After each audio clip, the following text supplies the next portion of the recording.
Social মিডিয়ায় মানুষ সমালোচনা করছে যে এই করিডোরের কথা বলছে এবং সবসময় বলে যে ভারতকে বাংলাদেশ বিক্রি করার একটি ষড়যন্ত্র চলে। এই দেশের মানুষের যারা সবসময় অপপ্রচার চালায় তাদের একটি মুখরোচক গল্প, সেই গল্পের আমরা পরিষ্কারভাবে আমার একটা প্রশ্ন আছে যে বিক্রিটা তাহলে ওজনটা কিসে মাপছে?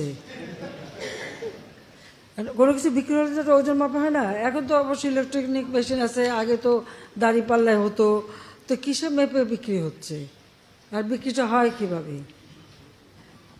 বাংলাদেশ স্বাধীন দেশ, মুক্তিযুদ্ধ করে আমরা স্বাধীনতা অর্জন করেছি এবং যারা সমালোচনা করে তাদের জানা উচিত সারা পৃথিবীতে একটি মাত্র মিত্র শক্তি যারা মুক্তিযুদ্ধের সময় আমাদের মুক্তিযোদ্ধাদের সাথে কাঁধে কাঁধ মিলিয়ে নিজেদের রক্ত ঢেলে দিয়ে এই দেশ স্বাধীন করে দিয়েছে। আমাদের সমস্ত মুক্তিযোদ্ধারা সেখানে ট্রেনিং পেয়েছে। পৃথিবীর যে কোনো দেশ যারাই কোনো যুদ্ধে মিত্রশক্তির সঙ্গে সহযোগিতা করেছে বা মিত্রশক্তি তাদের এসে সাহায্য করেছে, তারা কিন্তু সেই দেশ থেকে কোনোদিন ফেরত যায়নি। তারা কিন্তু ফেরত যায়নি। এখনও জাপানে আমেরিকার সৈন্য, জার্মানিতে রাশিয়ান সৈন্য সহ এরকম পৃথিবীর বিভিন্ন দেশ দেখলে সে দৃষ্টান্ত পাওয়া যাবে। এখানে ভারত কিন্তু ব্যতিক্রম।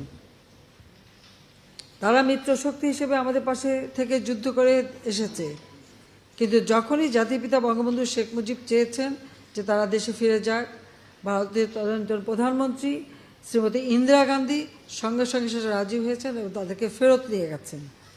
তারা যে যুদ্ধের সরঞ্জামাদি সব কিছু নিয়েই কিন্তু এসেছিল, এখানে যুদ্ধ করেছিল। পাকিস্তানি হানাদার বাহিনী সারেন্ডার করেছিল তাদের কাছে, কিন্তু আমরা কিন্তু স্বাধীন সার্বভৌম রাষ্ট্র পেয়েছি, কারণ তারা কিন্তু ভারতীয় সেনাবাহিনী প্রত্যাহার করে নিয়েছে। এরপরে যারা কথা বলে যে ভারত বিক্রি হয়ে যাবে, এরপর বিক্রিটা হয় কিভাবে?